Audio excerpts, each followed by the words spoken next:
from West Virginia Public Broadcasting. Support for the Legislature Today is provided by the following. The West Virginia Higher Education Policy Commission, working with students and families to improve college access and student success for a better West Virginia.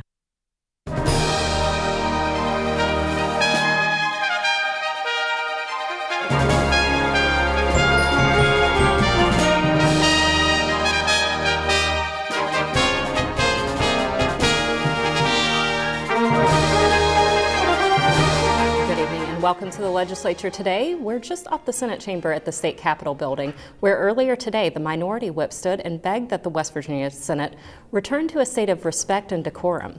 Tonight we'll be joined by two members of the Senate Judiciary Committee, and we'll spotlight an entrepreneurial agribusiness. But first, the remarks that Senator Corey Palumbo made at the end of today's floor session. Thank you, Mr. President. I just want to make some brief remarks about the debate we had last Friday on Senate Bill 267, the pay raise bill. In a lot of respects, it was a good, passionate debate, but in other respects, I thought it skirted the line of Rule 8 of the Senate, or were violative of it. Rule 8 of the Senate requires us to avoid all indecorous or disrespectful language on the floor of the Senate. And at times there were good comments on the merits of the bill. Other times there was a lot of finger pointing. I think there were things that would classify as name calling people grandstanders or, posturing, finger pointing back and forth. And one member of the Senate went as far as to call other members liars.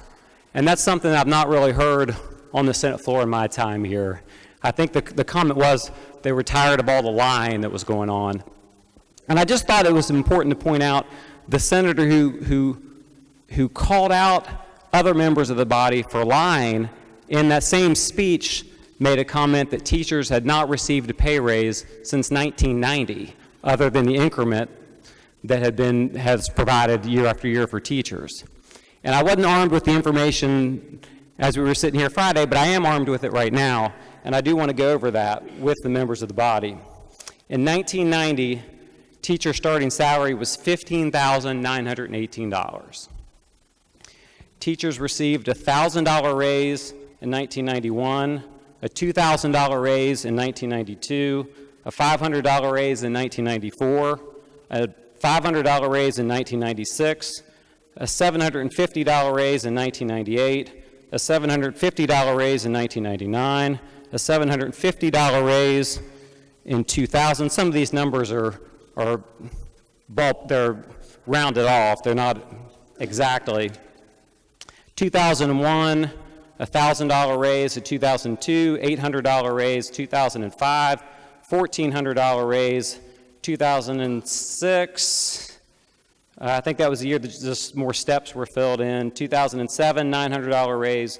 2008, $1,600 raise. 2011, $1,500 raise. 2012, I believe it was $2,000.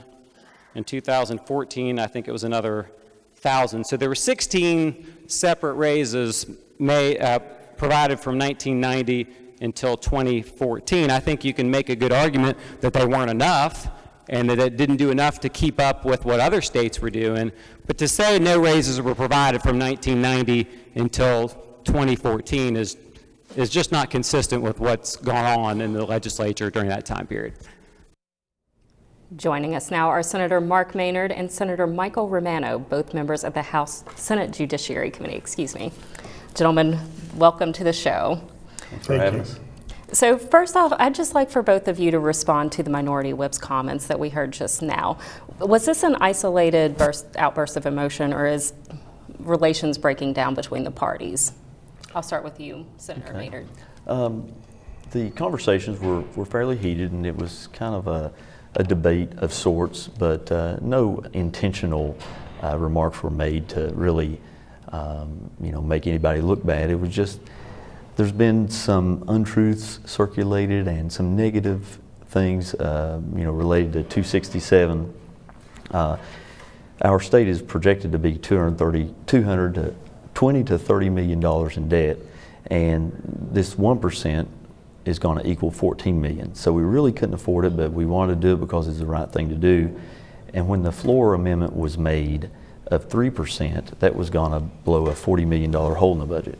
So even though we would have liked to have given them a 10% raise, where it was offered on the floor, it wasn't able to be vetted during committee, you know, and that's when it really needed to be fully vetted to see if we could find the funds for the $40 million. And so that's the reason we oppose it. And then also there was some people were posting where we voted against the amendment that we voted against the actual bill of 1%. And so that's it was kind of heated because of so many untruths were being circulated.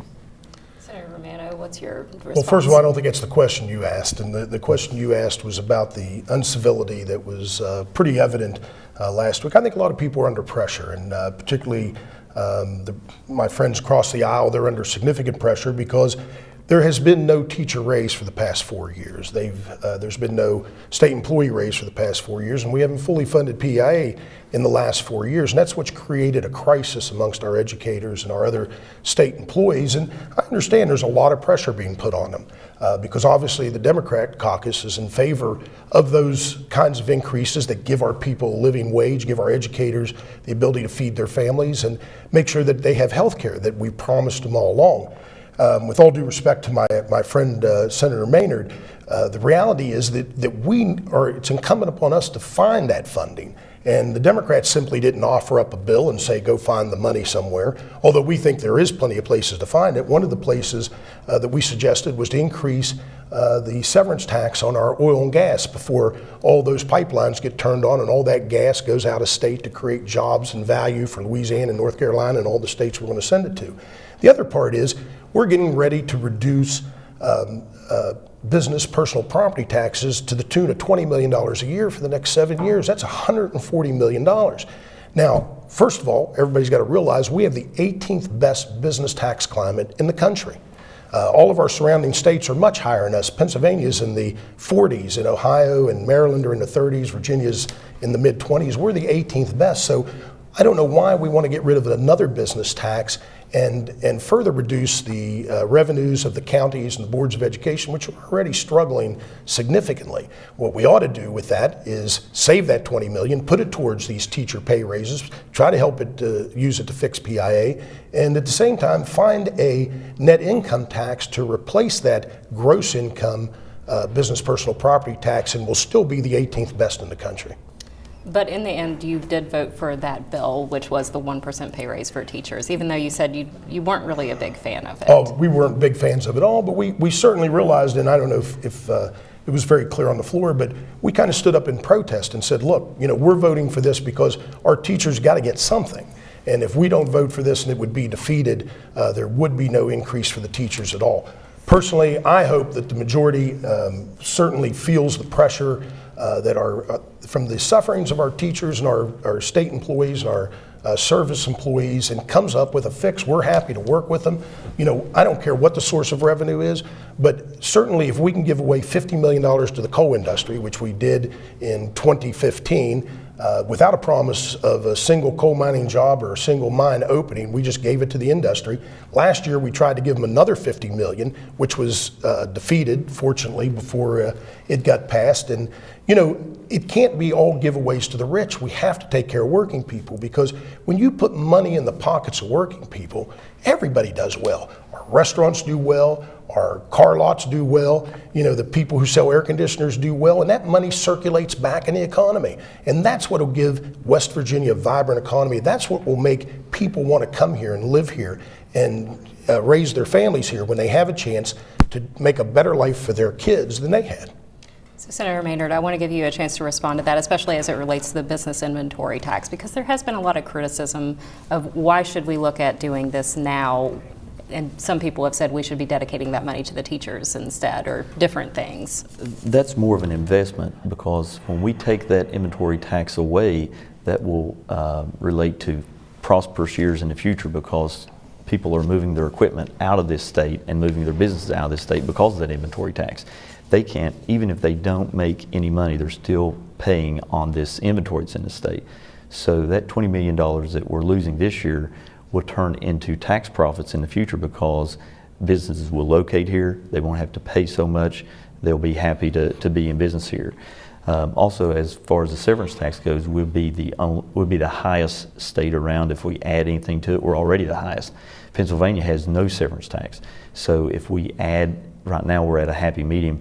If we add any more, then we will run businesses off, which will create less income for the state and less proceeds to give teachers pay raises. With this, the tax credit, by getting rid of the inventory tax, that too will allow for more money in the future. We're wagering to try to do the right thing. Then we can give more raises to the teachers in the future. I have 2 seconds on it. I mean, just killed. Well, first of all, there's no doubt that getting rid of a gross income tax like the personal business property tax, inventory tax, is a good idea. What we don't want to do is turn around and put it on the backs of families and working people to have to bear that burden. We're already 18th. Getting us down to 12th isn't going to bring in any more business. And as far as the severance tax goes, it's really a little inaccurate because Pennsylvania has an impact fee. They don't call it a severance tax, but they get as much revenue out of their oil and gas as we do. And in fact, they're considering right now at this moment a severance tax of almost 10%. The reality is we can sit here and bounce things back and forth, but if we continue to burden our population, people are going to get poorer and rich people are going to get richer. Everything we've done here for the last 4 years simply bears out that trend. We've done everything for the rich and big businesses and big out-of-state businesses because the special interests are running our legislature. And what we've failed to do is take care of the working people who are our people, who are our friends and family. I mean, if you can't take care of your teachers, you've really failed. So Senator Maynard, I do want to move on to the PEIA issues, and I know that you spent a lot of time studying this. What points do you want to make about PEIA and the legislature's ability to impact it?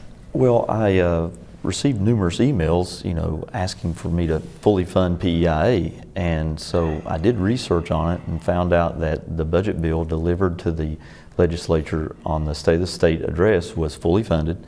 The House plans on fully funding it, the Senate plans on fully funding it, and it is required by state law that we fully fund it.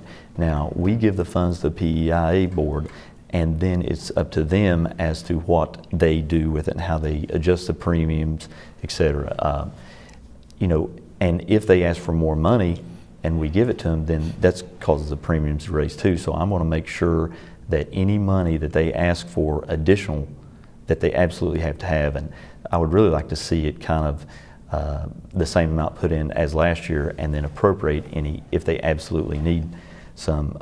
Also, with the tiered, that was entirely their doing, dropping it from 10 tiers to 5 tiers and incorporating the income of the family into it.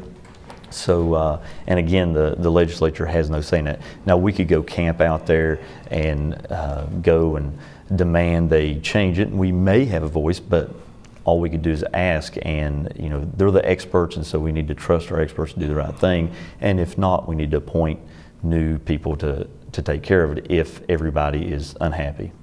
Senator Romano, what are you following the PEIA I feel like I belong to a different legislature. 2014 was the last year we fully funded PEIA.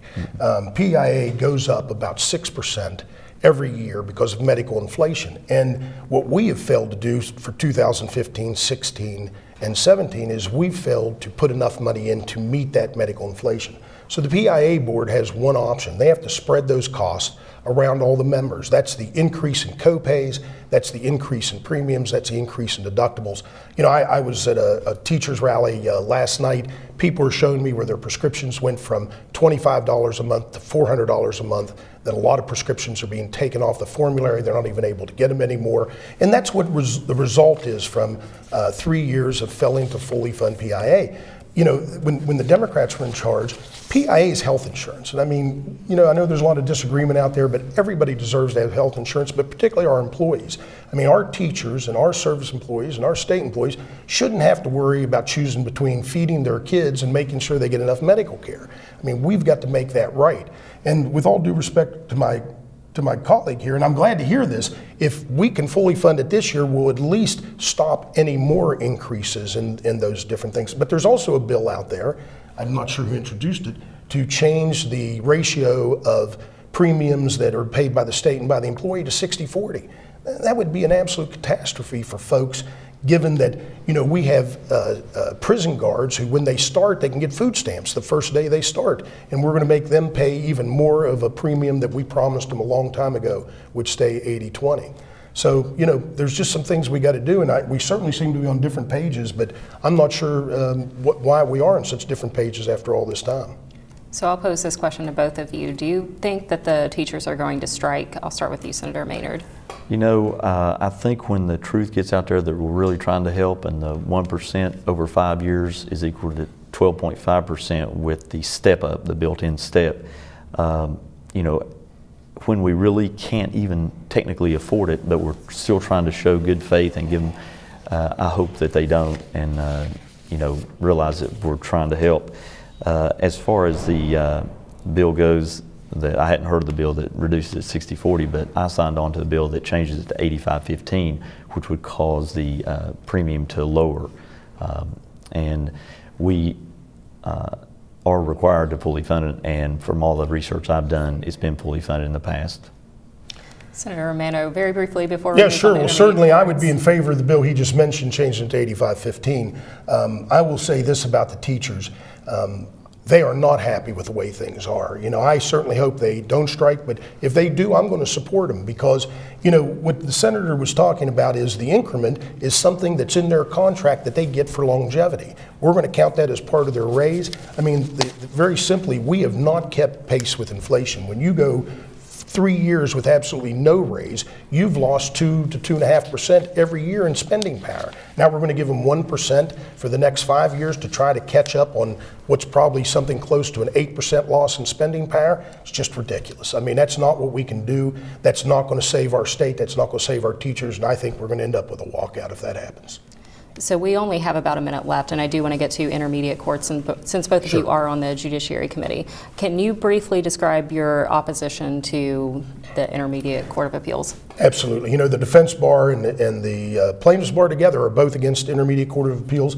It's simply going to put another layer in the court system that's going to delay final results, the final finding of justice. It's going to cost everybody a whole lot more money. If you're a plaintiff, it's going to delay what you need to get your medical bills paid. If it's an injury case, it's going to delay what you need to get your property fixed. And if you're a defendant, you're going to pay more out of your pocket, or your insurance companies will pay more out of your pocket and then increase your premiums. The reality is that our appeals to our state court have gone down almost 60% in the last decade.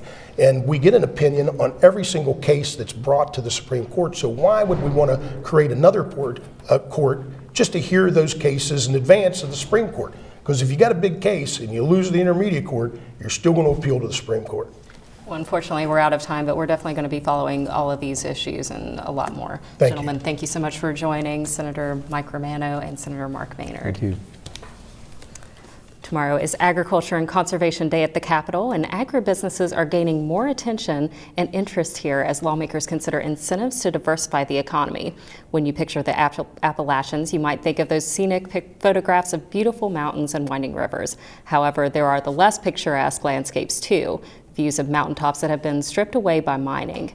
But imagine if these barren landscapes were covered with purple fields of lavender. Roxy Todd reports on a group of West Virginians developing an agribusiness and giving a boost to their local economy.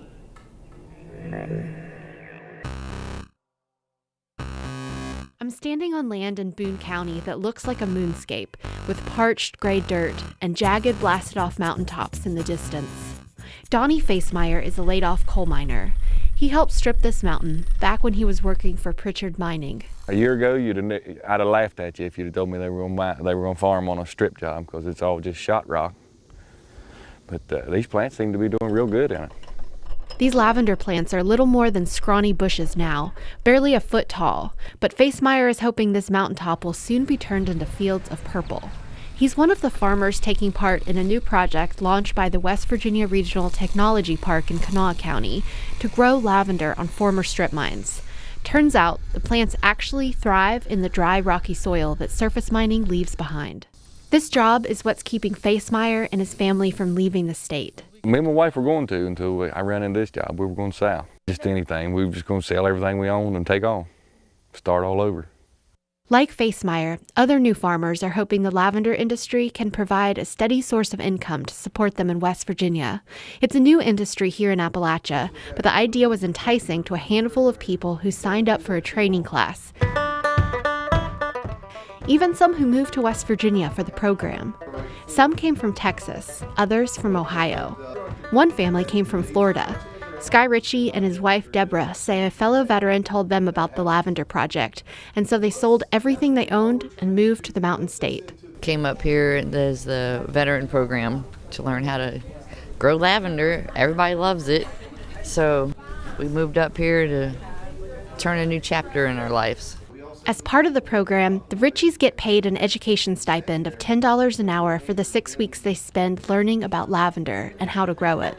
The program is called Green Mining, and it's just getting started. Last year, it received a $1 million grant from the Appalachian Regional Commission's Power Initiative, which helped pay for salaries and student stipends. But can it work? We reached out to more than a dozen lavender farmers across the United States, and each told a similar story. It's a lot of fun and a great way to earn a small side income. But only 2 farmers, both in Washington state, said they make a full-time living from lavender alone.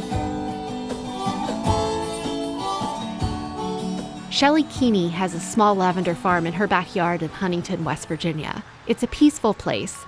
The scent of lavender wafts through the air. I love it. I have about 100 lavender plants, and I do pretty well with it. But as far as having a full-time business, I would probably have to have, let's say, 10 acres at least to just solely do lavender. The plants Keeney has keep her busy enough, especially since she also has a full-time job. Inside her garage, she has a small workshop.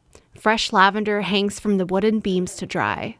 Keeney shows me the jams and jellies she sells at farmers markets. This one is a strawberry jam with just a hint of lavender. You don't want to overpower anything that you use lavender in that you're going to eat for culinary purposes. And this is great on scones and biscuits. She says she gets requests from farmers markets across West Virginia, way more than she has time for. One product that's in especially high demand is essential oil. Maybe it's our busy lives and we all need to calm down a little bit, so people are looking for ways to help them calm down, and lavender's going to do it. The coordinators for the Green Mining Lavender Project want to tap into the essential oil aromatherapy industry too, but they'll need to produce at least 2,000 gallons of oil to sell to the larger companies. At the Green Mining headquarters in South Charleston, a former Dow Chemical coal testing lab has been transformed into a distillation station for lavender. Project coordinator Marina Sawyer says Green Mining is prepared to meet demand. They want Appalachia to be the new home for USA-sourced lavender oil. It hasn't been that big a crop in the U.S. before. Unless you buy locally grown or something that was made out of Washington or by some of the other smaller companies, then it's probably from overseas, because that's where most of the lavender comes from. Lavender could bring in some revenue to southern West Virginia, but it's unlikely to bring back the thousands of coal jobs that have disappeared in the past decade. West Virginia's chief economist, John Deskins, says that although coal production has bounced back some, but it's still far down from where it was a few years ago. So ultimately in the state, we desperately need to diversify our economic mix. He says what the state's economy desperately needs now is more innovators, people who will try out new business ideas. Because nobody knows for sure, right? People like me study the economy, other government officials study the economy. We try to figure out, what might have potential, what might not have potential, but ultimately it's up to an entrepreneur to experiment, and they'll find what works and what doesn't work. Back up at the Boone County strip mine, the students in the program are busy planting baby lavender plants. Retired Army officer James Ross is helping troubleshoot a problem the crew had yesterday. They accidentally planted in the wrong area. Now they have to go back and replant the crop. Ross is one of the program instructors. In the Army, he led missions for a battalion of 11,000 people. Now he's channeling that energy into teaching West Virginians to farm. Have we got a 100% solution right now on helping the state's economic problems? No, I'm not saying that. But it's the right step forward. It's the right step forward to taking this, again, unusable land that most people considered previous to that and using it for something good. Not everyone has stuck with the program. Last summer, 16 people signed up for the class, but only half completed it. The second course had 20 graduates. Many of the trainees say they'll grow lavender on a strip mine, especially if they're able to lease the land for cheap. The coordinators with the Green Mining Program say they're applying for another federal grant to help them transition to a co-op model.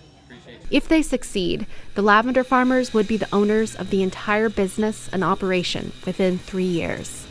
For the Legislature Today, I'm Roxy Todd in Boone County.